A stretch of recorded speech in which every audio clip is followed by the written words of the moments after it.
Bonsoir et bienvenue à cette formation consacrée à la production, la transformation des champignons et la multiplication des semences. C'est une formation axée justement sur 3 modules dont aujourd'hui nous allons tout d'abord voir la production des champignons. Il est à préciser que dans le cadre de ce module, nous n'allons pas nous attarder sur les spécificités ou bien sur les généralités théoriques relatives à la production des champignons. Nous vous donnons la possibilité, puisque nous sommes au XXIe siècle, de vous référer à Google pour avoir les théories et les généralités relatives à la production des champignons comestibles. Aujourd'hui, nous allons essentiellement faire de la pratique, comme vous êtes en train de voir, dans notre ferme. Donc, en ce qui concerne déjà le premier module qui est consacré justement à la production des champignons, nous allons voir les éléments qui sont indispensables pour lancer un projet de culture des champignons comestibles. Ça, c'est le point numéro 1. Parmi ces éléments, il y a tout d'abord la formation.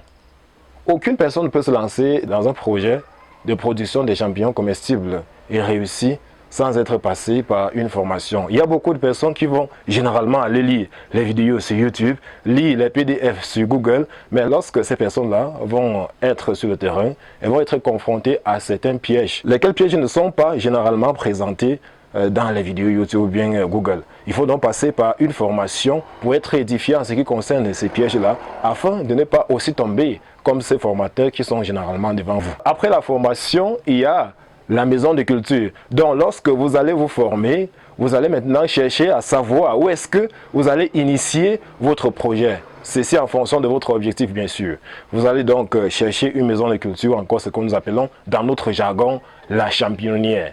Lorsque on fait les pommes de terre au champ, on fait les champignons dans une champignonnière. Lorsqu'on fait le poulet dans un poulailler, on fait les champignons dans une champignonnière. C'est un abri aménagé pour abriter les ballottes de production des champignons que vous voyez.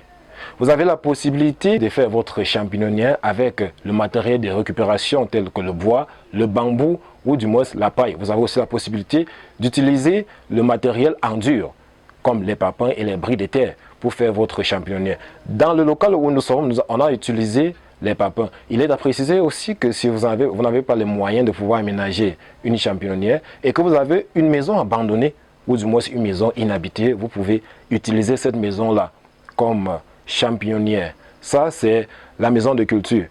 Comme caractéristique, la maison de culture généralement a plusieurs compartiments, à savoir un compartiment pour l'incubation qui doit généralement être noir, bien aéré, stérilisé et bien sec. Voilà à quoi doit ressembler une salle d'incubation. On a dit qu'elle doit être sombre et bien aérée. Il y a les ballottes qui sont déjà disposées là. C'est bien sombre parce que le mycélium a besoin de cette obscurité là pour pouvoir se propager rapidement, pour pouvoir envahir rapidement le substrat. Maintenant, si j'essaye de mettre un peu la torche, vous allez voir, vous voyez, il y a les ballots là qui sont disposés. Et un autre compartiment réservé à la fructification des champignons. Généralement, ce compartiment est le contraire du premier que je viens de vous citer. Il doit, bien au contraire, être éclairé, être humidifié avec un taux d'humidité relatif entre 60 et 80%. Il doit être aussi propre et il doit être aéré au grand plaisir des champignons qui seront disposés afin de fructifier normalement. Après votre champignonnière, il faut donc chercher ce qu'on va appeler le substrat. Ça, c'est le prochain point. Il est à préciser que le substrat ici, c'est le support sur lequel croît le champignon. Le substrat est en quelque sorte pour les champignons ce que la terre est pour les pommes de terre. Vous avez et généralement, ces substrats sont faits de déchets agricoles. Vous pouvez par exemple utiliser les copeaux de bois, les fans de haricots, les bagasses de canne à sucre, les marcs de café ou encore les rafles de maïs qui est le substrat que nous utilisons ici. Lorsqu'on parle de rafles de maïs, il s'agit bien évidemment de cet os de maïs que généralement après grainage de maïs ça reste. Pour utiliser, afin de produire les champignons, vous devez au préalable le concasser ainsi afin que la consommation puisse être facilitée par les champignons, parce qu'il est à préciser que le champignon, lui, se nourrit généralement de la matière organique en décomposition. Et lorsque vous prenez la peine d'écraser les rafles de maïs, ou du moins de réduire la taille des particules des rafles de maïs ainsi, vous facilitez ainsi la consommation des micro-organismes qui vont se trouver dans ces substrats par les champignons que vous allez ensemencer. Après avoir disposé votre maison de culture, votre substrat, il faut donc maintenant chercher ce qu'on va appeler le matériel végétal ou encore la sémence. Dans notre jargon, nous avons une sémence qui est en quelque sorte atypique. On va appeler encore ça le blanc de mycélium. C'est un ensemble de ifs qu'on va introduire dans ce substrat. Et puis, ça va à un certain moment donné produire ce que vous allez appeler les champignons. Donc, voici le matériel végétal ou encore la sémence. Il est à rappeler que dans le cadre de cette formation, il y a un module totalement consacré à la production ou du moins à la multiplication de ces semences, parce que généralement, elle vient sous la forme d'une base souche. Et il y a une technologie qui vous montre, ou du moins qui nous montre la base souche en question afin d'obtenir des centaines et parfois même des milliers de semences. Donc, pour les personnes qui vont prendre le module multiplication des semences, ces personnes verront cette technologie irrélative. Mais pour les personnes qui n'auront pas pris ce module relatif à la multiplication des semences, il faudra tout simplement vous référer vers un producteur de champignons et il aura la possibilité de mettre à votre disposition les semences. Et surtout, exiger, les semences sont à l'origine de presque 60% des échecs liés à la culture des champignons que nous rencontrons généralement. Je précise aussi que la sémence à elle seule bouffe parfois plus de 70% de votre budget lorsque vous décidez de vous lancer. Donc, avoir la maîtrise de la multiplication de ses propres semences est vraiment un grand atout. Si vous parvenez déjà à multiplier vos propres semences, les 70% de votre, les 60 ou 70% de votre budget que vous comptiez allouer à cette denrée, vous l'allouerez plutôt à une autre chose. Ça sera en quelque sorte un manque à gagner. Vous pourrez le panier pour lancer un autre projet ou tout simplement pour étendre votre projet. Après donc la sémence vient les ingrédients. Et parmi ces ingrédients, il y a le tout premier que je vais appeler la chaux. La chaux que généralement nous utilisons dans nos travaux de construction pour peindre la maison. Beaucoup seront surpris, mais c'est ça qu'on utilise dans notre jargon. Cette chaux généralement doit être éteinte parce qu'initialement elle est en granules ainsi, mais il y a des techniques pour l'éteindre. La chaux a pour rôle de neutraliser le milieu de culture. Lorsque je parle de milieu de culture, je fais référence au substrat parce que initialement le milieu de culture, lui, il est acide et le champignon ne pouvant pas se développer dans des conditions acides, on est donc obligé de mettre cette chaux-là afin de rendre le milieu neutre pour permettre à ces champignons de se développer normalement. Après la chaux, comme deuxième ingrédient, vient l'azote, ou du moins l'urée. Le champignon, pour se développer, a besoin d'un peu d'azote. Je précise un peu d'azote parce que généralement les quantités ne sont pas considérables, ne sont pas importantes. Le champignon, pour se développer, a besoin d'un peu d'azote. Et généralement, il y a plusieurs sources d'azote. Il y a l'azote bio, ou du moins naturel, exemple l'urine de lapin, que vous pouvez aussi utiliser pour vos différentes productions. Mais il y a aussi l'azote chimique, ce que nous utilisons aussi parce que son accès est un peu facile. Nous ne pouvons pas facilement avoir l'urine de lapin ici, c'est la raison pour laquelle nous avons choisi l'azote chimique. Mais à votre niveau, si vous avez la possibilité d'utiliser l'azote bio, il faudra tout simplement le choisir parce que ça rendra votre culture essentiellement bio.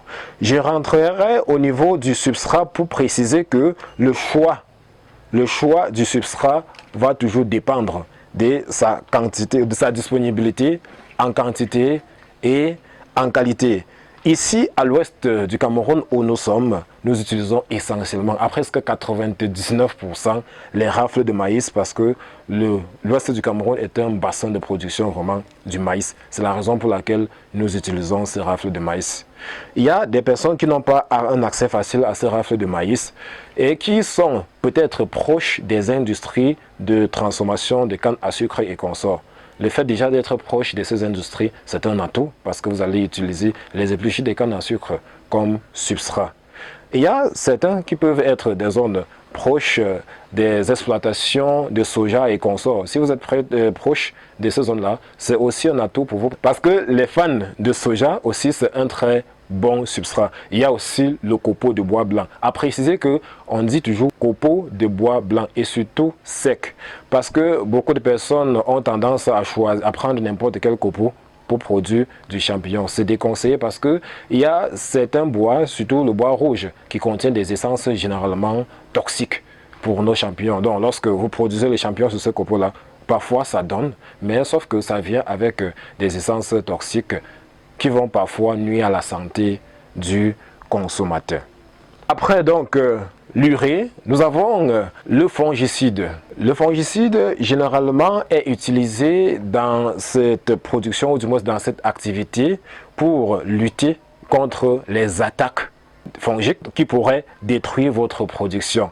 Parce qu'il est à préciser qu'à partir du moment où on fait la composition du milieu de culture, il est assez exposé, il est assez riche et assez exposé aux attaques fongiques, c'est-à-dire les mauvais champignons. Et pour donc lutter contre ces mauvais champignons, il faut utiliser un fongicide.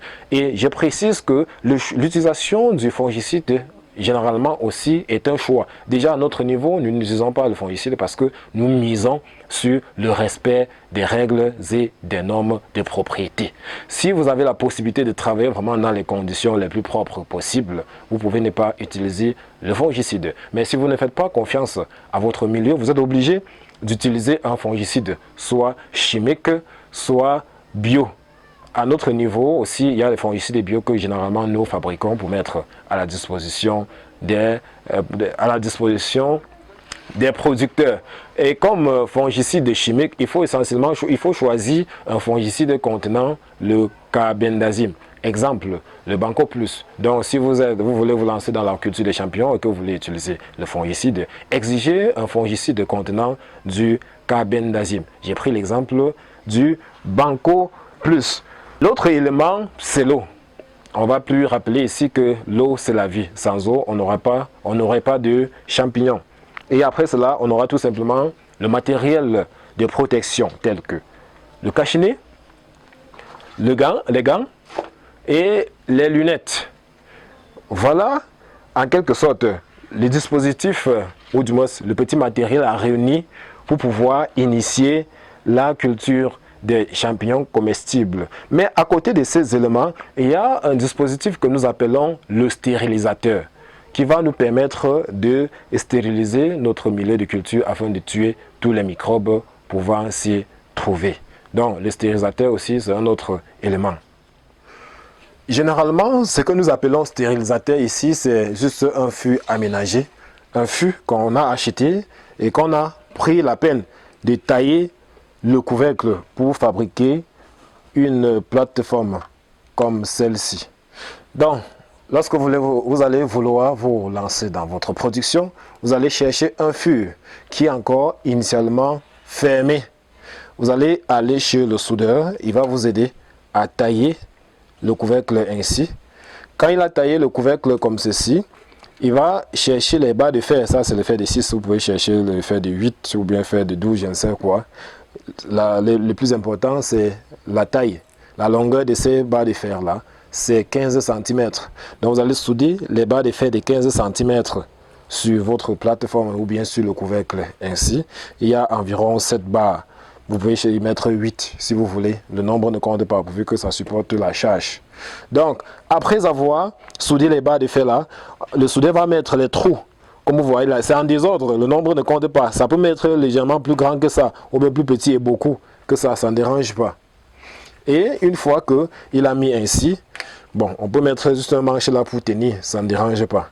Ceci pourquoi? Parce que au cours de notre stérilisation, il y a 25 à 30 litres d'eau qu'on va mettre dans notre stérilisateur. Et généralement, lorsqu'on met 30 litres d'eau, ça arrive quelque part à ce niveau du stérilisateur. Ça arrive quelque part à ce niveau du stérilisateur. Et pour éviter que nos ballottes ne se noient, on est donc obligé de mettre ces balles-là afin que ça puisse créer un écart entre l'eau et les ballottes. Voilà, donc dans notre stérilisateur, l'eau occupe la taille de ces différentes barres de fer.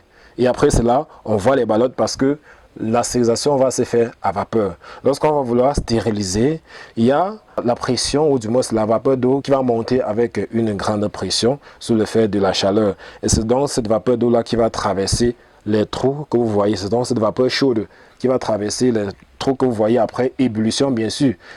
Après ébullition de l'eau, la vapeur d'eau va donc traverser ces trous-là et c'est ça qui va monter, cuire nos différents paquets. Donc, lorsque vous avez taillé votre plateforme ou du moins le couvercle ainsi, il faut essayer d'arrondir les bords là pour que ça puisse entrer facilement.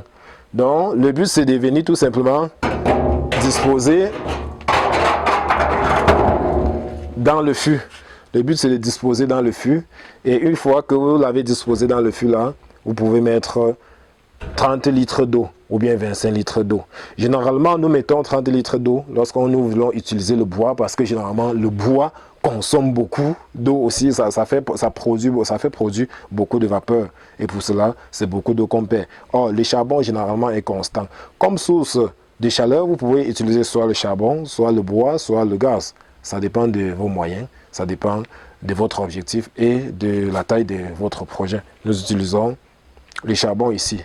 Le fût doit aussi contenir un robinet. C'est toujours le soudeur qui va faire ce travail-là. On met le robinet parce que au cours de la stérilisation, parce qu'il faut préciser qu'au cours justement de cette stérilisation-là, il y a la température et la pression qui seront contrôlées. Généralement, sous l'effet de la pression, la bâche que vous allez attacher vos différentes ballottes avec pourra donc s'exploser. Et pour cela, lorsque vous vous rendez compte que la bâche a déjà trop gonflé, il faut tout simplement venir là, détendre le robinet, question de diminuer la pression qui est dans votre stérilisateur. Le rôle du robinet sur le fût, c'est quoi? Lorsque je vous ai dit tout à l'heure que la stérilisation se fait généralement à la vapeur, ça veut dire que lorsque l'eau va monter à ébullition, il y a la pression qui va monter aussi. Sous forme de vapeur chaude. Et lorsque cette pression va monter jusqu'à ce niveau, il y aura les ballots à l'intérieur. Il y aura une bâche qu'on aura couvert avec. La bâche là, justement, va se saturer de pression et devenir dure. Si ça devient dur et que vous continuez la stérilisation sans rien faire, ça va s'éclater. Pour donc éviter cet accident-là, il va falloir que vous venez ouvrir légèrement le robinet là pour détendre l'intérieur, pour détendre le stérilisateur, c'est-à-dire pour réduire la pression. Donc c'est tout simplement ça le rôle du robinet. Après donc les éléments indispensables pour initier un projet de culture des champignons, nous voici donc aux différentes étapes qui interviennent dans le processus de production des champignons comestibles. Comme première étape, il s'agit tout d'abord de la préparation et le mélange. À ce niveau, nous allons mélanger les ingrédients que nous venons de voir avec notre substrat afin de l'envoyer dans un stérilisateur pour la seconde opération que nous allons appeler la stérilisation, qui est une opération généralement qui dure 5 heures de temps. Ça consiste à mettre les ballottes parce qu'il faut préciser qu'après le mélange, on va charger notre substrat dans les paquets ainsi, dans les papiers plastiques ainsi et attacher. Et une fois qu'on aura attaché, ça va désormais former ce qu'on appellera la ballotte, comme vous pouvez constater sur les différentes étagères. Lorsqu'on a donc formé la ballotte de substrat, on va aller disposer dans un stérilisateur où ça va faire 4 à 5 heures de temps. Ce stérilisateur doit contenir au préalable 25 litres d'eau. Après l'étape de stérilisation, nous allons laisser notre ballotte ou du moins notre paquet se refroidir jusqu'à atteindre une température d'environ 35 à 37 degrés. Une fois qu'on aura cette température-là, on va procéder à la prochaine opération qu'on va appeler l'ensemencement. Ça consistera tout simplement à prendre notre sémence, ou du moins notre blanc, à vider cette boîte de la moitié et la propager tout simplement au-dessus de notre substrat. Et puis, on va tout simplement tasser, attacher le paquet et rendez-vous dans la salle d'incubation pour l'opération suivante qu'on va appeler l'incubation. L'incubation, ici, c'est la période pendant laquelle le mycélium envahit le substrat. Le mycélium étant donc notre sémence, lorsqu'on va le disposer sur notre substrat, il prendra un temps de 3 semaines à 1 mois environ pour se multiplier, parce qu'il faut préciser que c'est un ensemble de cellules. Ça va donc prendre 3 semaines à 1 mois pour envahir totalement notre substrat. Et une fois que ce mycélium aura totalement envahi le substrat, 3 semaines après, on aura quelque chose, un paquet, un peu comme ce que vous êtes en train de voir là, qui sera totalement blanc. Le mycélium aura totalement envahi tout le substrat et le paquet va devenir ainsi blanc. Et lorsque vous allez le toucher, il va résonner tel un ballon. Et lorsque votre paquet aura donc déjà cette forme, ou du moins lorsque votre paquet aura colonisé à 100%, c'est-à-dire après environ 3 semaines à 1 mois, on va donc procéder à la prochaine opération qui consiste justement à la mise en fructification. Ça consistera tout simplement à entrer dans notre salle noire, c'est-à-dire la salle d'incubation, à sortir notre paquet, à utiliser une lame pour la blesser. Pour blesser le paquet en question, ça se considérera tout simplement à sortir notre paquet, à utiliser une lame pour blesser tel que vous voyez là, afin de laisser le passage aux champignons pour qu'ils puissent sortir agréablement après un temps d'arrosage qui est généralement conseillé matin et soir chaque jour. Donc, après arrosage d'une semaine, on va donc constater l'apparition des petits champignons que nous allons appeler les primordiaux.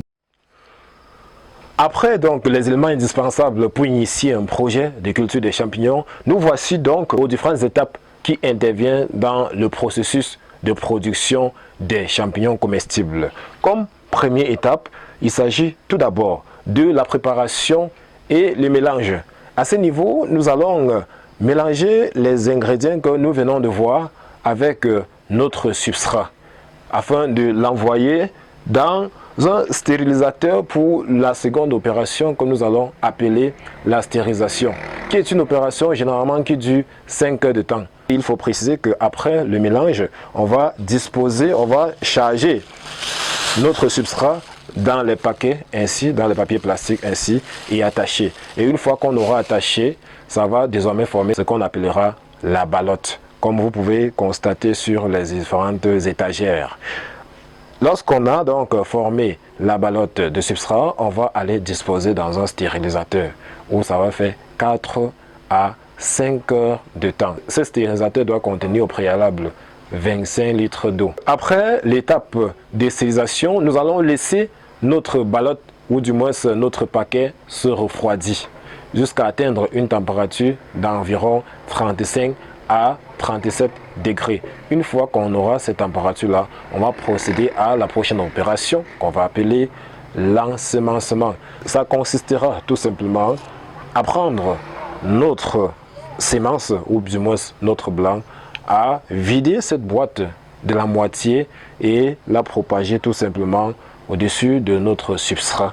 Et puis on va tout simplement tasser, attacher le paquet et rendez-vous dans la salle d'incubation pour l'opération suivante qu'on va appeler l'incubation. L'incubation ici, c'est la période pendant laquelle le mycélium envahit le substrat. Le mycélium étant donc notre sémence, lorsqu'on va le disposer sur notre substrat, il prendra un temps de 3 semaines à 1 mois environ pour se multiplier, parce qu'il faut préciser que c'est un ensemble de cellules. Ça va donc prendre 3 semaines à 1 mois pour envahir totalement notre substrat. Et une fois que ce mycélium aura totalement envahi le substrat. 3 semaines après, on aura quelque chose, un paquet, un peu comme ce que vous êtes en train de voir là, qui sera totalement blanc. Le mycélium aura totalement envahi tout le substrat et le paquet va devenir ainsi blanc. Et lorsque vous allez le toucher, il va résonner tel un ballon.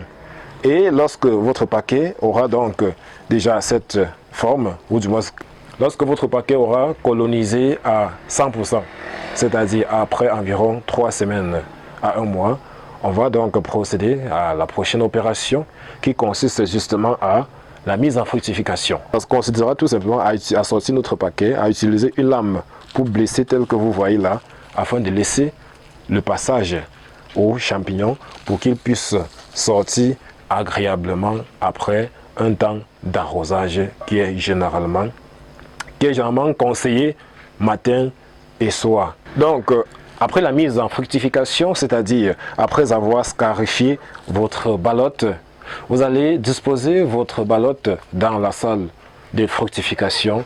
Vous allez arroser tous les jours, matin et soir, avec soit un pulvérisateur ou bien un brumisateur. Ici, à notre niveau, nous utilisons un brumisateur. À votre niveau, pour vos essais, vous pouvez juste utiliser votre main pour asperger les différentes ballottes, comme vous pouvez utiliser un pulvérisateur. Voilà. Après, dans 1 semaine d'arrosage, après, vous allez constater l'apparition des primordiaux, qui sont en quelque sorte les bébés champignons. 1 semaine d'arrosage à peu près, vous allez constater l'apparition des bébés champignons ainsi. Donc, ils vont d'abord commencer comme ceci. Après, ils vont prendre cette forme. Et avec le temps, vous allez constater que les enfants vont grandir et vont devenir des adultes, comme ceci. Donc, une fois que vous allez constater que vos enfants ont déjà atteint la maturité ainsi, c'est-à-dire environ 5 jours après, parce qu'il faut préciser que lorsque il y a déclenchement de la fructification ainsi, il faut attendre entre 3 et 5 jours pour avoir un champignon mature ainsi. Maintenant, place à la préparation et au mélange. Pour ce faire, il faut tout d'abord arborer votre équipement de protection, à savoir vos gants et votre cache-nez. Vous pouvez arborer ce type de gants, comme vous pouvez arborer ceci, ça dépend. Je n'ai pas voulu porter les gants rouges parce que le travail que je vais faire ne sera pas intense. C'est juste la démonstration. Donc, je porte mon masque.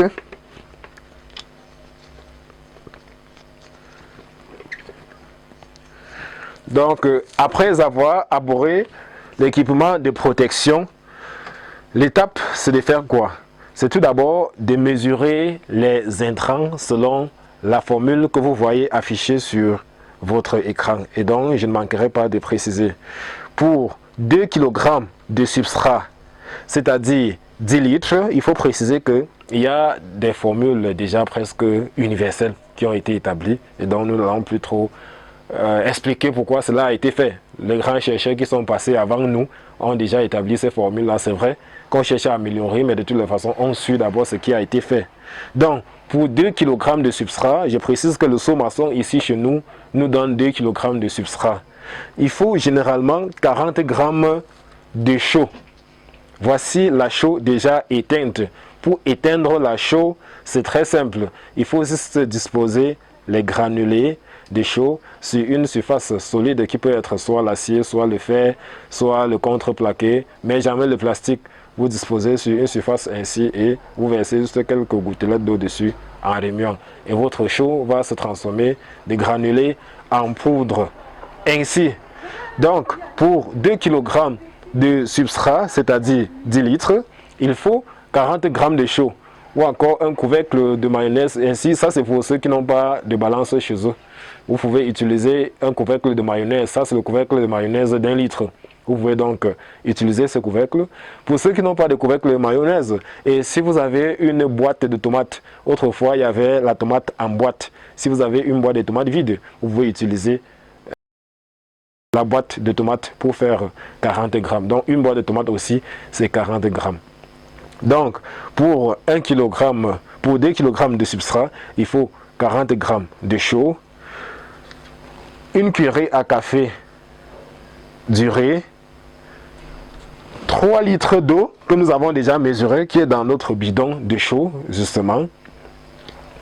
Et 1 tiers de cuillerée à café de fongicide pour ceux qui utilisent le fongicide chimique.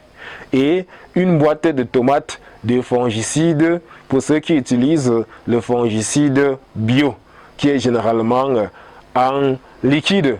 Donc pour ceux qui vont utiliser le fongicide bio, qui est généralement en liquide, vous pouvez utiliser tout simplement une boîte de tomates pour 2 kg de substrat. Pour ceux qui vont utiliser le fongicide chimique tel que le banco, comme je viens de vous le dire, vous allez utiliser 1 tiers de cuillerée à café pour un seau de rafle de 10 litres, comme je viens de le dire. Et le tout couronné par 3 litres d'eau. Voilà, donc pour la préparation, on va tout simplement peser notre chaud, 40 grammes, verser dans une bassine comme celle-ci. Si vous avez un sol cimenté ou bien un sol carrelé bien propre, vous pouvez faire votre mélange dessus. Si vous voulez déjà lancer les grandes quantités, je précise que la bassine ne sera pas recommandée. Vous allez plutôt chercher une bâche et étaler au sol. Cherchez une grosse bâche, étalez au sol et tournez votre mélange dessus si vous voulez faire les grandes quantités. Je précise que ici, je vais tourner à la main. Mais quand il s'agit de grandes quantités, on peut aussi utiliser la pelle pour tourner, surtout qu'on a disposé ça au sol. On peut utiliser la pelle pour tourner un peu comme du béton. Donc, vous mesurez votre chaud, vous mettez dans votre bassine, vous mesurez une cuillerée à café durée, vous versez là. Vous mesurez votre fongicide. Je vous ai précisé qu'à notre niveau, nous n'utilisons pas de fongicide. Nous n'avons pas besoin de fongicide parce que nous prenons vraiment les mesures d'hygiène qu'il faut. Donc si on avait le fongicide à notre niveau, on allait aussi utiliser 1 tiers de cuillerée à café de ce fongicide-là qu'on allait mettre dans cette bassine. Et le tout couronné par 3 litres d'eau. C'est déjà mesuré bien sûr.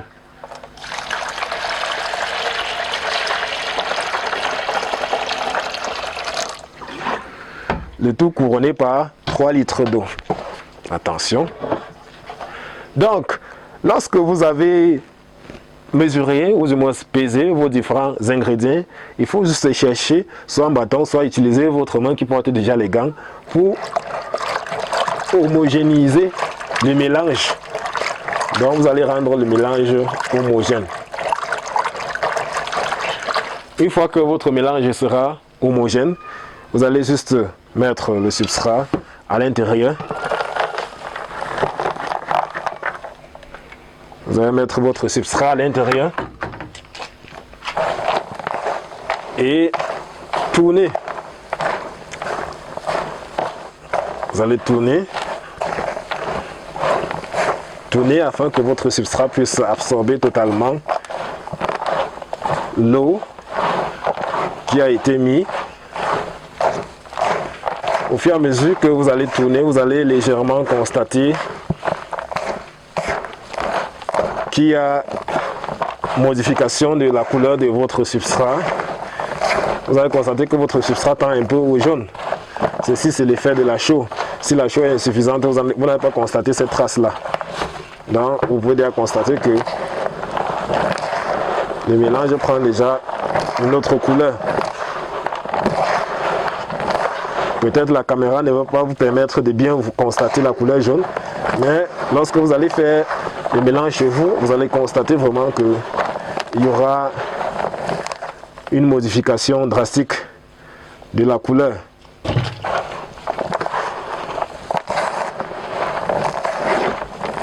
Il y a les morceaux de rafle de maïs là, vous pouvez les enlever comme vous pouvez ne pas les enlever, il n'y a aucun souci. C'est le broyeur qui a laissé traverser ça ici. Généralement, les rafles de maïs, pour avoir donc la taille de ces particules, pour ceux qui vont faire les petites productions, vous pouvez soit mettre les rafles de maïs dans un sac et taper avec un pilon ou bien un bâton lourd. Comme vous pouvez vous procurer d'un broyeur spécialisé, ou du moins d'un broyeur essentiellement dédié au broyage ou bien au concassage des rafles de maïs. Donc ça, c'est pour ceux qui veulent vraiment se lancer dans les projets, dans les grands projets mycicoles. Mais si vous voulez seulement vous lancer dans la culture des champignons, par passion, vous n'êtes pas obligé de chercher un broyeur. Vous pouvez même aller voir les probandiers qui font dans le concassage de l'aliment là. Ils vont vous aider à écraser vos rafles de maïs. Voilà. Après avoir obtenu un mélange ainsi, vous allez vous rendre compte qu'il n'y a plus aucune goutte d'eau. Même s'il y en a, ça ne sera pas en quantité. De toutes les façons, pour notre cas, il n'y en a pas. Vous allez vous rendre compte qu'il n'y aura plus l'eau qui va stagner en bas. Et là, je peux déjà retirer mon masque parce que généralement, on met le masque pour éviter la poussière des rafles de maïs. Donc, vous allez constater qu'il n'y a plus de gouttes d'eau ou bien d'excès d'eau en bas là. Et votre mélange est totalement homogène. Et une fois que vous avez obtenu un mélange ainsi, la prochaine étape consistera à chercher les paquets d'emballage que vous voyez afin de charger les rafles de maïs dedans, ou du moins le milieu de culture à l'intérieur, pour former ce qu'on va appeler la ballotte. Ici chez nous, nous utilisons généralement les papiers plastiques jaunes. À votre niveau, vous pouvez aussi utiliser le jaune si vous en avez, comme vous pouvez utiliser le transparent si c'est ça qui est à votre disposition. Mais si vous n'avez ni le jaune ni le transparent, vous serez obligé d'utiliser le noir. Mais généralement, nous déconseillons l'utilisation du noir aux personnes qui sont encore débutantes, parce que lorsque le plastique est noir et que vous êtes débutant, vous n'allez jamais voir ou du moins constater l'évolution de vos différents paquets. Si vos paquets en incubation connaissent un problème, vous ne serez jamais au courant parce que votre paquet est noir. Donc, généralement, on utilise le jaune parce que quand il y a moindre petit problème, à travers le jaune, on peut déjà détecter ces paquets-là. Et si le paquet présente un risque pour les autres paquets, on va tout simplement le mettre en incubation. On va tout simplement le mettre en quarantaine, chose qu'on ne ferait pas si on a utilisé le paquet noir. Donc, après mélange, généralement, on charge le milieu de culture. C'est plus facile lorsqu'on a arboré ce genre de gants. Et vous pouvez aussi utiliser un plat ou bien n'importe quoi pouvant vous permettre de charger vos paquets. Je n'ai pas voulu charger ça parce qu'il s'agit juste je n'ai pas voulu chercher parce qu'il s'agit juste d'une démonstration. Et je précise que la taille des ballottes généralement n'est pas recommandée. Vous pouvez faire les ballottes d'1 kg, comme vous pouvez faire les ballottes de 2 kg. Chez nous, on fait généralement les paquets de 2,5 kg. Donc tout dépend de votre objectif. Voilà, une fois que vous avez obtenu votre ballotte ainsi, j'estime que ça c'est environ 2,5 kg. Lorsque vous avez obtenu votre paquet, la seule chose à faire, c'est de l'attacher comme ceci.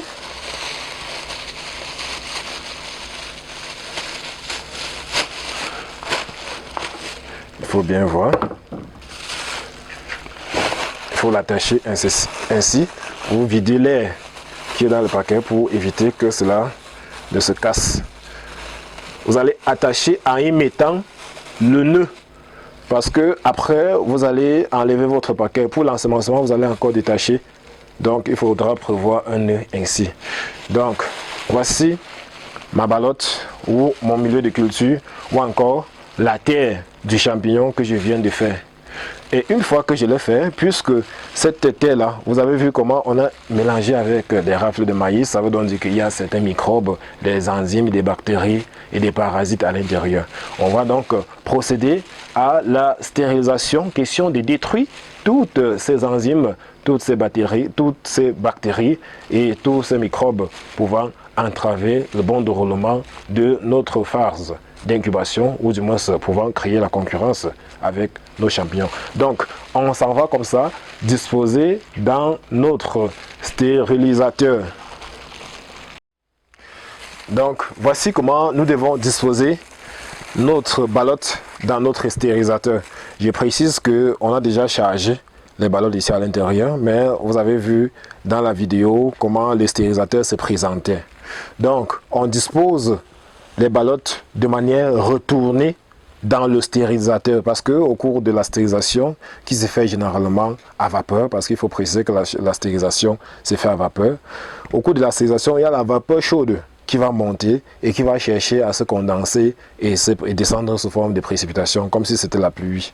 À cet effet, si vos ballottes sont disposées ainsi, ces précipitations vont descendre là et l'eau va entrer, et c'est donc comme ça qu'il y aura un excès d'humidité dans votre ballotte, ou bien il y aura l'inondation dans vos différentes ballottes. C'est la raison pour laquelle on recommande de disposer les ballottes uniquement ainsi. Donc, quand vous avez disposé ainsi, je précise que vous pouvez augmenter la taille jusqu'à ce niveau si vous avez une très bonne bâche.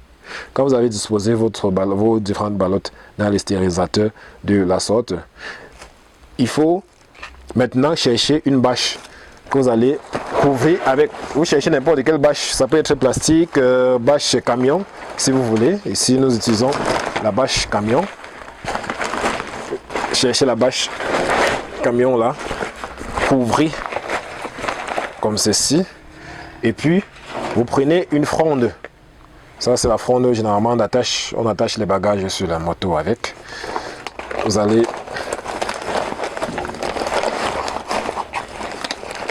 attacher là, vous allez attacher.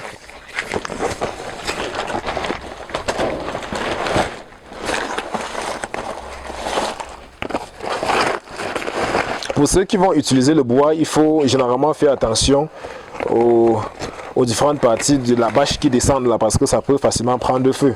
Généralement, nous, on laisse descendre parce qu'on utilise le charbon. La flamme du charbon ne peut pas monter jusqu'à ce niveau.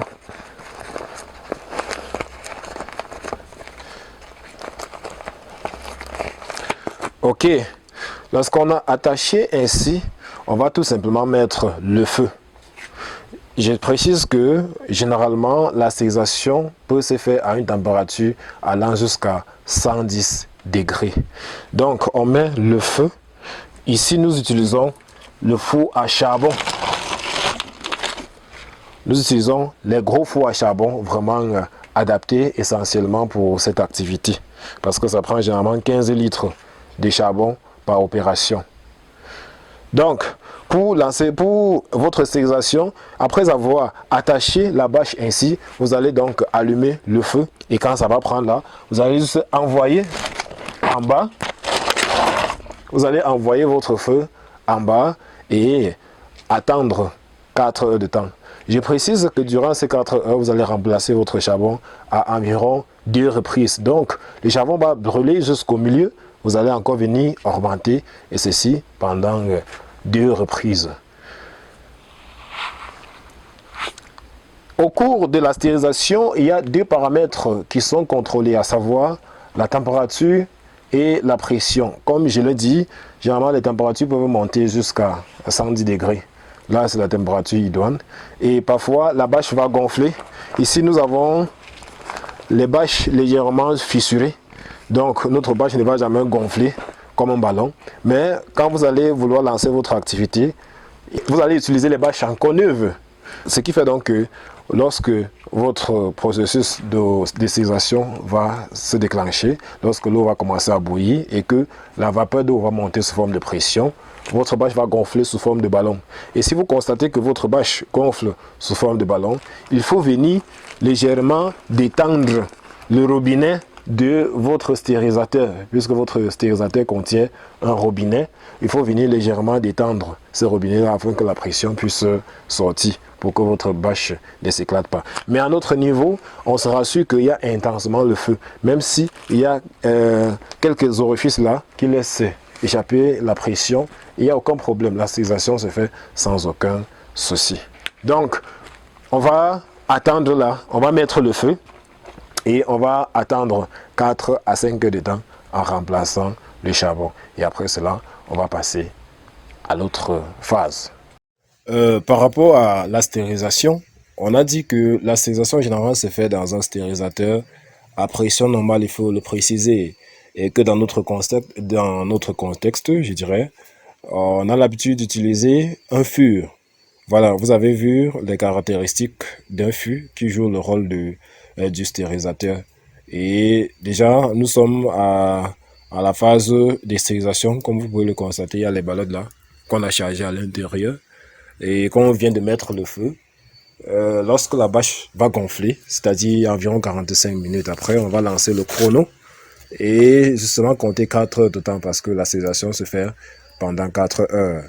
Voilà, donc lorsque, je vais dire après 45 minutes, après 40 à 45 minutes, votre bâche va gonfler comme cette bâche-ci. Elle va gonfler de la sorte. Vous voyez que votre bâche est totalement gonflée et on peut taper, ça a l'aspect, ou du moins ça résonne comme un ballon. Voilà, donc lorsque votre bâche gonfle de la sorte, ce que vous allez faire pour réduire la pression, déjà parce qu'il faut préciser que au cours de la stérilisation, il y a deux éléments qui sont contrôlés, à savoir la pression et la température. Généralement, lorsque la bâche est gonflée jusqu'à un certain niveau, il y a saturation de la pression à l'intérieur. Et si vous ne venez pas un peu détendre le robinet, votre bâche va s'exploser, ça va s'éclater. Et ou du moins ça va quitter. La fronde qu'on a attachée avec pourra quitter. Donc, généralement, c'est conseillé que quoi? Lorsque votre bâche est gonflée, c'est-à-dire à saturation de la pression à l'intérieur, vous venez tout simplement ouvrir votre robinet pour détendre ça. Maintenant, nous n'allons pas ouvrir le robinet tout simplement parce que notre bâche a déjà quelques petites fissures. Quelques petites fissures. Vous allez vous rendre compte qu'il y a les petites fissures là. Ça permet à la pression de s'échapper. Vous voyez, c'est la raison pour laquelle ouvrir le robinet ne nous servira plus à rien. On a juste réglé le gaz en se rassurant que la quantité de pression qui est évacuée à partir de ces trous soit égale à la quantité de pression qui est fabriquée en bas via notre plaque que nous sommes en train d'utiliser. Parce qu'il faut préciser que dans ces jargons, nous sommes en train d'utiliser plutôt le gaz. 4h30 exactement après, nous voici donc devant notre fût où notre stérilisation s'est bien déroulée. On va donc enlever nos différentes ballottes pour passer à la phase d'ensemencement. Je précise que lorsque cette opération a été faite, c'est-à-dire vous avez stérilisé, c'est-à-dire tué tous les microbes de votre milieu de culture, vous allez désormais stériliser vos mains avant de toucher la ballotte. Quand moi, j'ai stérilisé mes mains dans le lait de chaud. C'est juste le mélange d'eau et de chaud. Vous pouvez stériliser vos mains dans de l'eau de javel, soit dans l'alcool. Donc, vous choisissez le stérilisant que vous voulez.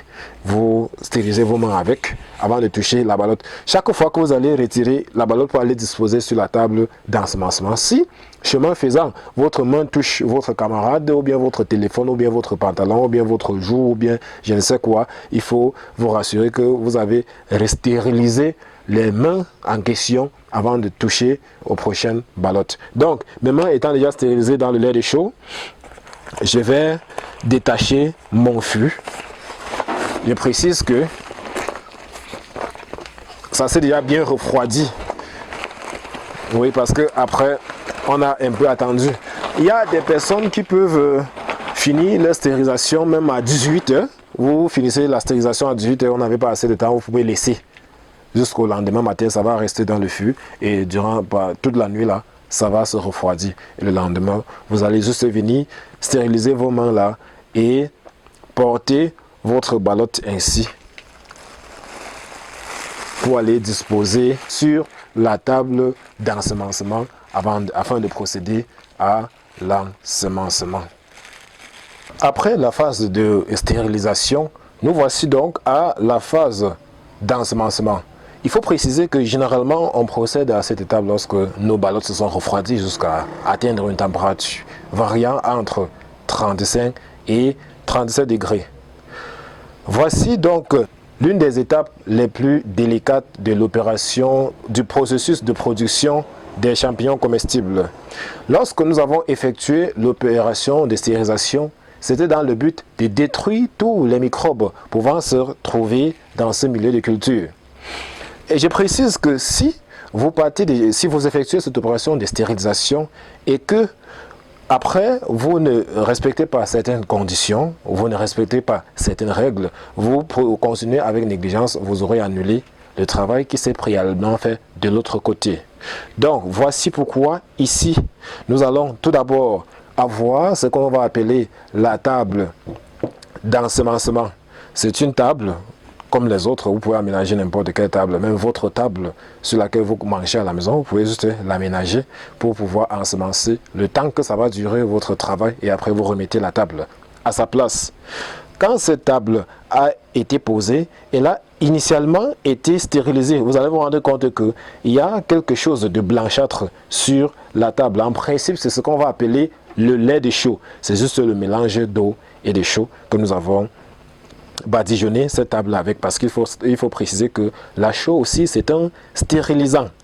On a donc badigeonner cette table avec le mélange d'eau, ou du moins avec le lait de chaux, question de tuer les microbes pouvant se trouver. Donc, après la phase de stérilisation, tout ce qui touche la ballotte doit être stérilisé, que ce soit vos mains, que ce soit même la fourchette qui sera utilisée pour retirer la sémence, que ce soit même la sémence, tout ça a été stérilisé. Donc on a utilisé le lait de chaux pour essayer un peu de laver, question de tuer tous les microbes pouvant se trouver sur les parois ou pouvant se trouver sur cette boîte.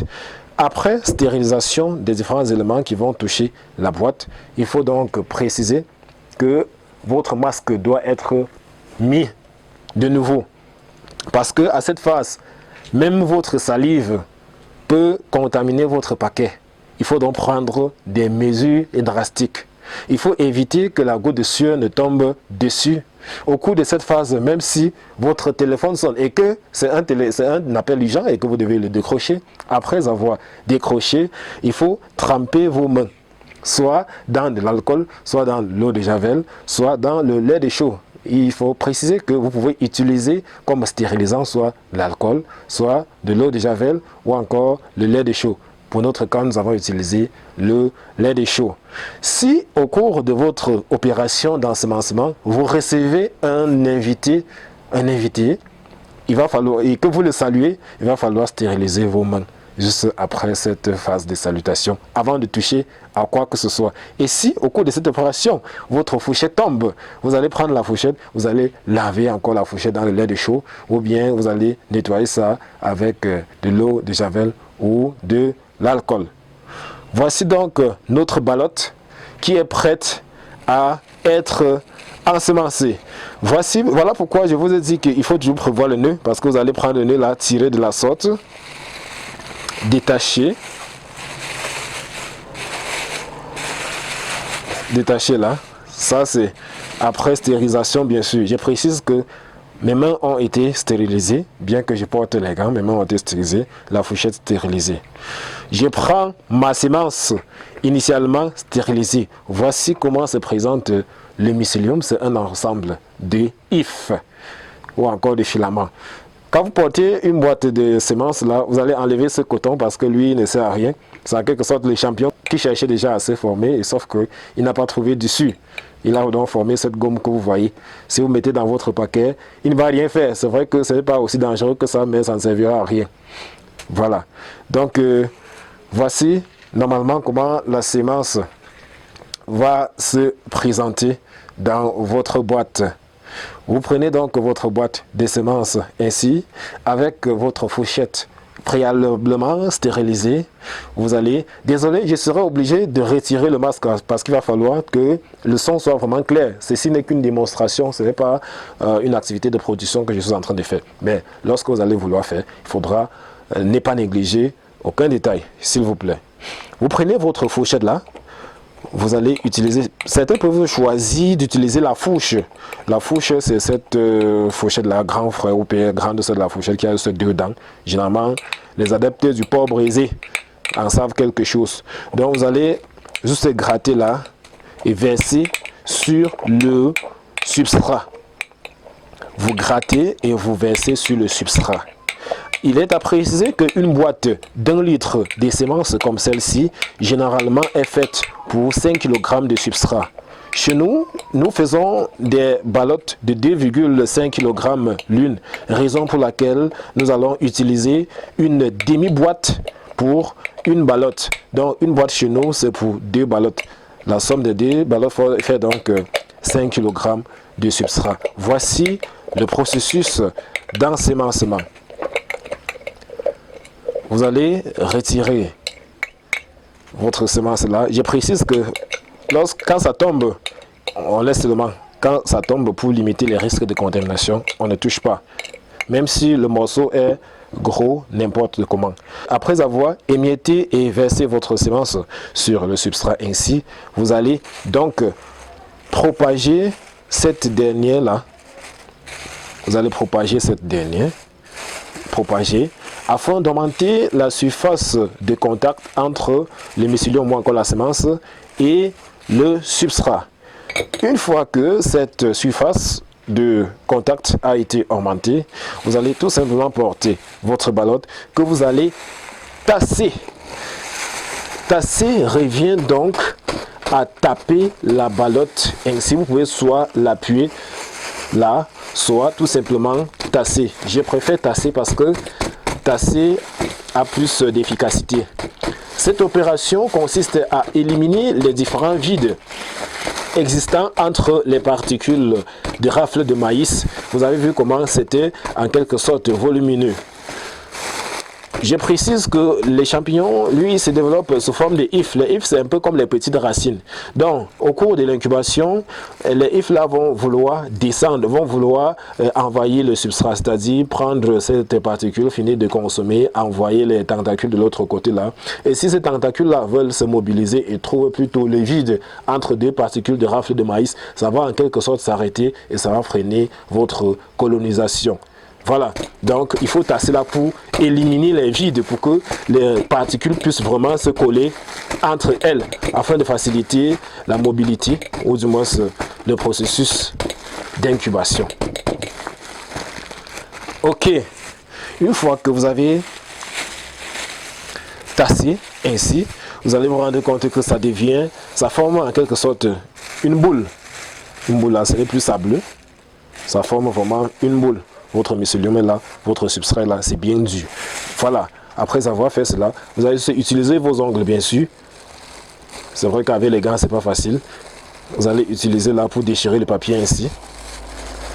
Déchirer le papier là. Déchirer le papier là. Déchirer. Et attacher maintenant, avec beaucoup de précautions, une fois que vous avez... Voilà, donc vous allez d'abord attraper ces manches-là. Bien serré.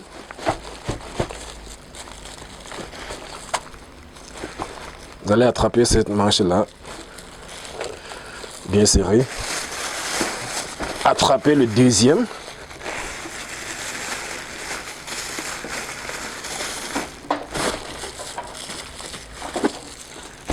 Bien serré aussi. Et à ce niveau, vous n'êtes plus obligé de mettre le nœud. Et puisque chez nous, c'est un réflexe de mettre le nœud, on peut mettre le nœud sans aucun souci. Mais vous n'êtes plus obligé de mettre le nœud parce qu'on n'allait plus détacher votre ballotte. Voici donc la ballotte de production des champignons. Une fois qu'on a formé donc cette ballotte, on dira qu'on l'a ensemencée ou bien on l'a ladée. Une fois donc qu'on lade ou bien qu'on ensemence, la prochaine étape, c'est la mise en incubation. On va donc aller disposer cette ballotte dans la salle noire où elle va passer 3 semaines, parfois 1 mois. Ceci en fonction des conditions climatiques. Lorsque je dis entre 3 semaines et 1 mois, c'est parce que généralement en incubation, la salle doit avoir une température variant entre 20 et 25 degrés. Et comme chez nous, nous travaillons vraiment avec les moyens de bord, on n'a pas encore la technologie assez avancée pour pouvoir contrôler la température. On est obligé de jongler, comme on le dit chez nous, avec la nature. Et c'est la raison pour laquelle, généralement, le temps d'incubation va aller jusqu'à 1 mois parfois. Donc, on va donc aller disposer cette ballotte dans la salle d'incubation.